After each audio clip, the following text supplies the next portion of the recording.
Greetings, friends. Welcome to the Grit and Equity Talks podcast with Dr. India White. I'm your host. I'm super thrilled to be here with you today. Before we get started, I do want to make some announcements with you. First things first, the Grit and Equity Talks podcast. It will be featured on the X Factor EDU network, hosted by Dr. Matthew Joseph. You can also find it on Spotify. In addition to that, it will be on my social media outlets. You can follow me on Facebook at Miss India White. LinkedIn is the India White. Twitter is Indy Speaking Teach. Instagram is Indy238. Uh, YouTube is India White 123, and TikTok is Dr. India White. I want to encourage you to please check out my website at www.india-white.com for books, blogs, or to schedule me for your event. I also wanted to just let you know of some upcoming events. I'm super grateful. I had a wonderful time uh, working with Imagine Schools in Orlando, Florida, doing a wonderful session on grit with, I think they had about 100 plus principals in attendance. We just talked about grit. So thank you so much to everyone in Imagine Schools for that opportunity. I also wanted to update you guys. I was supposed to see you all in CTM, the regional conference, but my flight was not able to make it because of the traveling, the weather in Chicago. So best wishes to those that are in the Chicago area. I know there's like a winter storm. And then in Missouri, the connector flight was acting wonky because of everything. So I won't be at NCTM with you guys at the regional conference, but I definitely hope to be in attendance at the next conferences for NCTM. Thank you to everyone at NCTM, all of the leadership for that opportunity. But like I said, I'll be seeing you guys soon. I also wanted to let you guys know I do have a keynote coming up tomorrow as well for the FAM2 conference and the LA conference. It'll be a virtual platform, and I'm super excited. Thank you to everybody for that opportunity. And so now that I've given you guys that announcement, I do also want to just let you know I do have grit sheets available for you where you're able to get different resources. If you're trying to build grit with your leaders, whether in education or corporate or whatnot, you can get the grit workbook and so many other resources to help you as you're building grit. We recently launched a grit calendar, so make sure you check that out. You can go to the website, www.india-white to check that out. If you have a little one or whatnot that needs tutoring services, please make sure that you are contacting me at the Grit Academy so we can get you guys established. This podcast again is if you are trying to close the achievement gap, but you're having classroom management issues or your students just aren't motivated to do the work, then you could join me and sometimes guests on the Grit and Equity Talks podcast. So speaking of achievement gap, I know recently we just had the NAEP data that was released for the nation. And as a result of the NAEP data, people are now trying to find out how we can all move forward. So this topic today in the Grit and Equity Talks podcast, we'll be talking about how we can move the needle forward. So we'll be moving the needle with grit. And of course, I told you guys, grit is having great resilience in time. I want to talk with you a little bit about how you can do it just in general, my ideas that I would like to share with all principal leaders, teachers, anyone in the community that is connected to helping students to bridge the gap. So first things first, tips for moving forward. I would highly recommend taking that NAEP data and doing data chats. Data chats with teachers, data chats with family, with school district leaders, school building principals, and at their level explaining that NAEP data, which we'll talk about it a little bit today on the show. I would also recommend doing a data wall where you're able to really kind of disaggregate that data and follow through with what's going on with that data. I love helping principal leaders with establishing that and arranging data walls. So I think it's a wonderful tool, and you can reach me later if you want my assistance on that. I would highly recommend doing PBIS incentives, also data center PLCs. I would highly recommend getting together a plan for community and family nights. I can help you arrange all that if you need it later. I would do one-on-one meetings with students, teachers, family members, and then of course learning with where you're able to visit from classroom to classroom to see what's going on, what's working, what's not.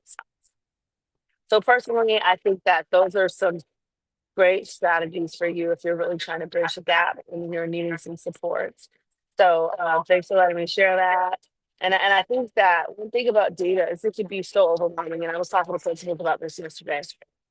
It could be very daunting, to cause anxiety, feel like, oh God, this is just one more thing to do. But I think that if you understand how to really chunk down that data and break it down and to use the relevant parts of the data that speaks to you, that's what's going to really help. So for instance, I'm going to pull up the NAEP data for you, and we are going to walk through that, and then we're going to look and see what NAEP has to say, what the Department of Education had to say for how we can move forward with this. So here we have, this is the 2024 NAEP math assessment. I am only for this particular podcast going to really hone in on the math. So they have the math scores, and they're telling you online availability. It was released January 2025. Uh, and so this is from the National Center of for Education Statistics, which is wonderful, live data. So as we explore the results and how people did, which if I was in CTM, I would have talked with you guys about this a little bit. I'm going to go down to some slides because these are full, but I'm going to go into the nitty gritty. So here it shows us that um, proficiency levels of students.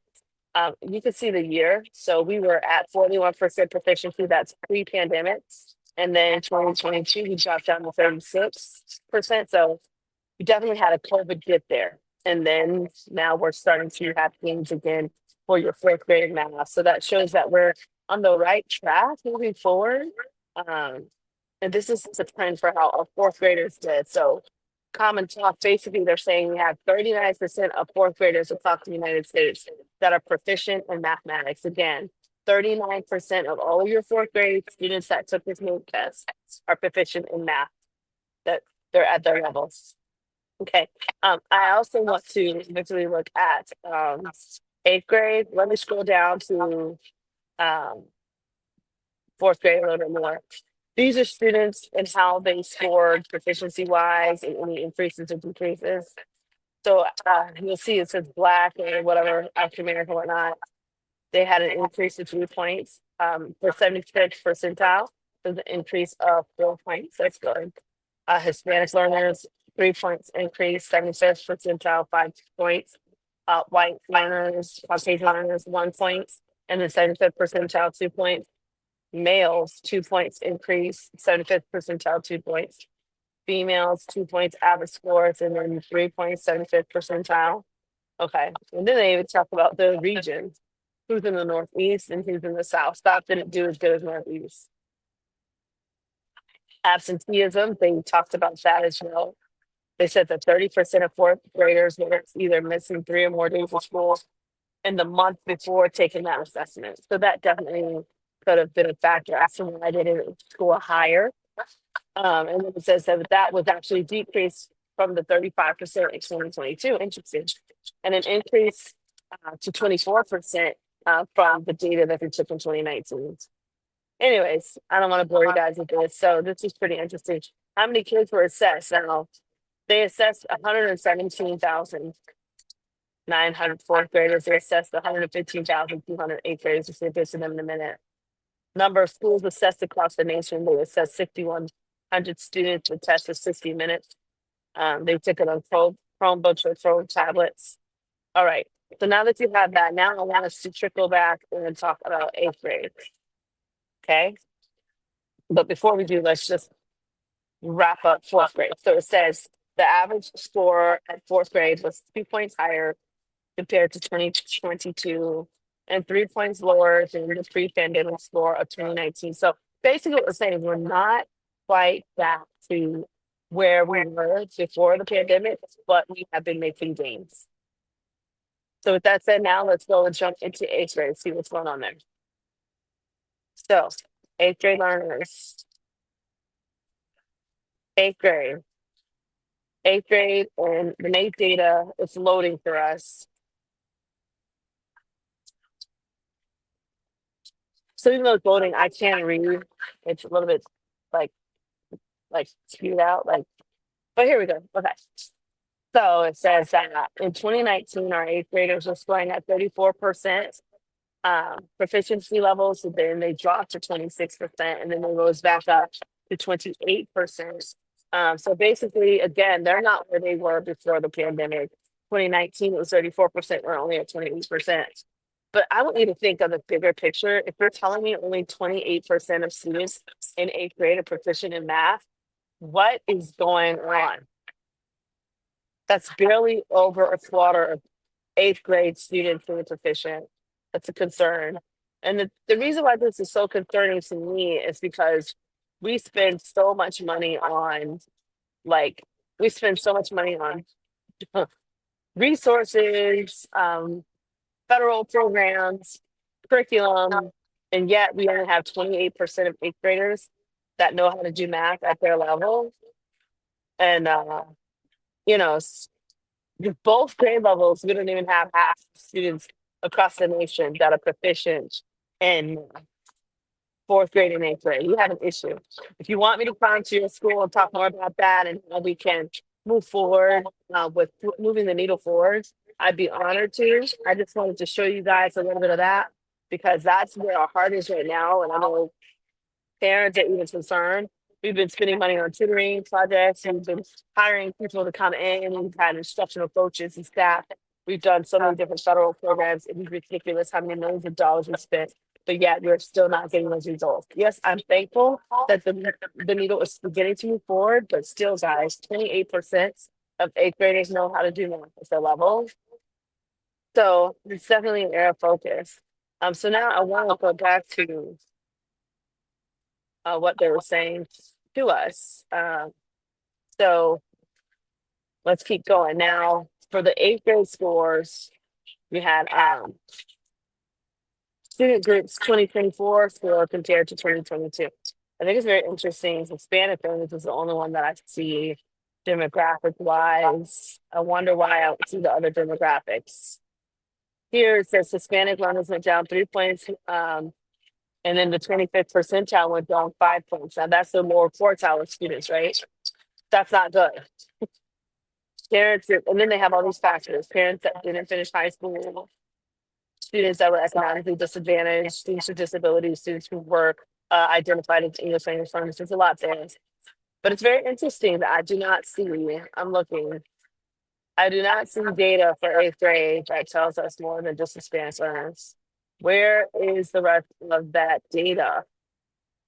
Anyway, and so here, you have 29% of students in eighth grade that reported missing 3 or more days of school before that test, compared to 2022, where it was 32% or 22% in 2019. So students have a lot going on there. But just to conclude what's going on with eighth grade. So in 2024, the average score at eighth grade was not significantly different from 2022, but it was 8 points lower than 2019. So we're just kind of maintaining. Does that make sense? And then it says here, the scores, even though they did not significantly change, it says that they did increase for your higher performing students at the 75th and 90th percentiles, while scores did decrease for your lower performing students at the 10th and 25th percentiles. I think it's very interesting. And I still have that question. Where's the rest of the data? I don't see the demographic data for others. They only have Hispanic learners for us. So I guess maybe they're just still tallying it up, because I just don't see it. So there's the most data for you. So it's basically, you had eighth graders performing at 28%. So 28% of all eighth graders in the United States are on grade level, compared to fourth graders. You have 39% of fourth graders showing that they're proficient. So we have some work to do. And when I was at the training, we were asking questions like, how do we get to that place? Like, why does the data look this way? And of course, we know there's so many different factors. There's economic factors, there's historical factors, so many different things. But all we can continue to do is to move the needle forward, right? So now, with that said, I do want to go to the NAEP, to the actual um, NADB.gov, the part of the people that came up with the NAEP results and were into education. And excuse me, I want to hear what they have to say about how we can move the needle forward. This says 10 takeaways from the newly released 2024 NAEP results. So let's look and see what they have to say. This is the National Assessment Governing Board that's talking to us. I guess it was right with the Department of Education. So it says some important national takeaways. It says U.S. students have not recovered from the devastating impacts on the pandemic, right? It says the national scores are below pre-pandemic levels in all tested grades and subjects. Drive most of the progress in 2024. Gaps, unfortunately, are growing between higher performing and lower performing students, a trend that we've seen for more than a decade. And then they have a link here. You can look at that. You guys can check that out later. They talk about reading. Reading is both down nationally for fourth and eighth grade learners. Only a third, 33% of eighth graders aren't even reading at level. Oh my goodness. Wow. So then it says, let's keep going. Let's look at the math. This is a lot. Fourth grade, the scores, right? I showed you guys that was nationally by 2 points. In eighth grade, the scores are flat nationally. So unfortunately, that overall flatness, it masks the higher performing students in 2024. Okay. So then they're talking now about, okay, which states did have an increase in 14 tutor districts. I guess it's like a specific type of district. But here, look, states that did have increase in fourth grade math scores are 50 make the United States. Which states were there? You had Alabama, Delaware, District of Columbia, Hawaii, Kentucky, Louisiana, Maryland, Massachusetts, which I know they are so happy about that because they always do stellar work. Mississippi, Nevada, New York, Puerto Rico, Rhode Island, South Carolina, and West Virginia. Those all had increases. Now let's look at the specific to the districts. Shout out to all these that I'm saying, by the way. Atlanta, wonderful, public schools. Baltimore City Public Schools. Boston Public Schools, right. Charlotte, Mecklenburg schools. Clark County, but that was the one in Nevada, not in Georgia. Clark County. DC Public Schools, Detroit Public Schools, um, Guilford Schools or County Schools in North Carolina, Houston Independent School District in Texas, Los Angeles, yes, LAUSD, Miami, all right, Miami-Dade, go Florida, put us on the map. New York City Public Schools, School District of Philadelphia, excuse me, and San Diego San Diego Unified School District in California. Very nice. But look here, it says in the fourth grade reading of all the tutor schools and states, shout out to Atlanta. Look, it says only Atlanta public schools saw significant gains compared to 2022. Fabulous. And then it says important pattern among subgroups. In eighth grade, across both subjects, Hispanic students saw significant declines compared to 2022. In reading, Hispanic learners are down by 5 points, and in math, they're down by 3 points. In math, fourth grade math, Black and Hispanic students and white students all saw average score gains, but this was driven by higher performing students. Lower performers' scores were flat. Bonus takeaway, surpassing pre-pandemic scores. Wow.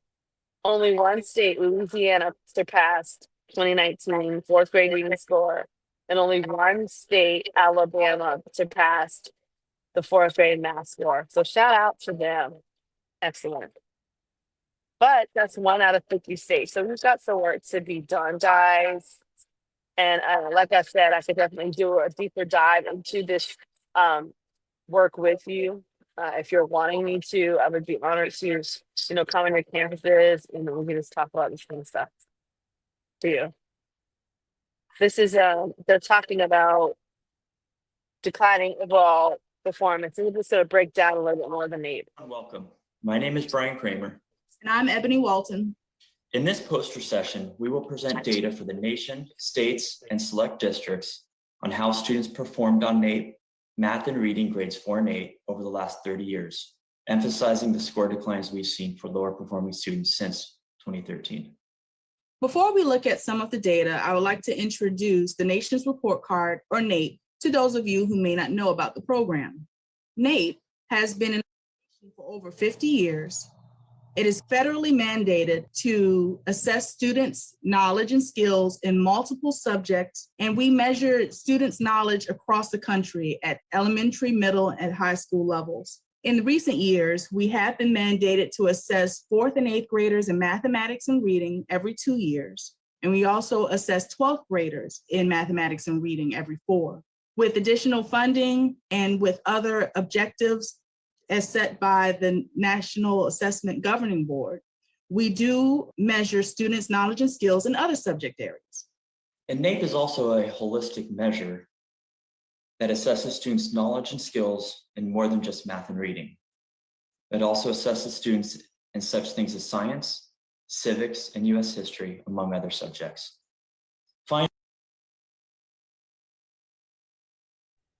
So this is just letting us know where NAEP comes from and how all this makes sense. I want to jump a little bit, and see what they have to say about those scores. Since that time, scores dipped a bit and then increased 1 point from 2017 to 2019, though the 2019 score is still lower than the 2013 score. Now, let's look at math grade 8. Similar to grade 4, the 2019 Math 8 score was higher than the scores in the 1990s and early 2000s. However, the 2019 score was lower than the scores in 2011 and 2013, where we see that peak. Since that time, scores have been lower. Moving to reading, here is our trend line of average scores that date back to 1992. As in the previous charts, anytime you see an I said I don't want to talk about reading on this particular podcast. I just wanted to kind of go into this a little bit with you guys to see where we stand nationwide. So 39% of your students in 4th grade are awesome in math, and 28% awesome in math for 8th grade. We've got work to be done, and I hope that all of you guys can continue to do your part to move the needle. I also want to throw in here a last minute message to parents. We all need to get on board. All of you, however you have, inherited children, please take an opportunity to find out where your child is regarding their district scores and if they're being proficient at the local level on, teacher made tests, district tests, state tests, so that you can do your part of helping that students to be motivated and to have the grit that they need to be successful in the math class. So, and some of you might be saying, well, how do you do that as a parent, right? Like, so you show us the NAEP data, but now as a parent, I would recommend you contact your student's math teacher or the district math person and find out what's going on with the school, how you guys stand. I would talk with the math teacher. I would have a parent teacher conference with the students and teachers. And I would ask them, how is your child doing? And where are the areas of focus? And how can you help? Do you need to help them with staying organized? Do you need to help them review? Do you need to hire a tutor? What do you need to do so that your child can show that they are proficient on the level that they are at, at that particular class? So with that said, guys, I know there's a lot of content coming down with the new data, but I think we have to just continue to keep it real and know what's going on in our nation at this time and how we can get on board to help make a positive difference. So thank you so much for joining me today on the Grit and Equity Talks podcast. Again, the Grit and Equity Talks podcast. It's going to be featured on the X Factor Evening Network, hosted by Dr. Matthew Joseph, and it can be found on Spotify. I also want to encourage you to please follow me when you get a chance. Facebook is Miss India White, LinkedIn is The India White, Twitter is English You Can Teach, Instagram is India238, YouTube is India White 123, and TikTok is Dr. India White. Check out our website for books, blogs, or to schedule me for your next speaking or coaching event. That is www.india-white.com. Also, if you're needing some tutoring support, which the scores just came out, I would be honored to support you and to assist with the Grit Academy. It's an online tutoring and learning opportunity for you. Please check out the Grit calendars that were just launched and be excited to put those in your hands so you could be well equipped to prepare your gritty year.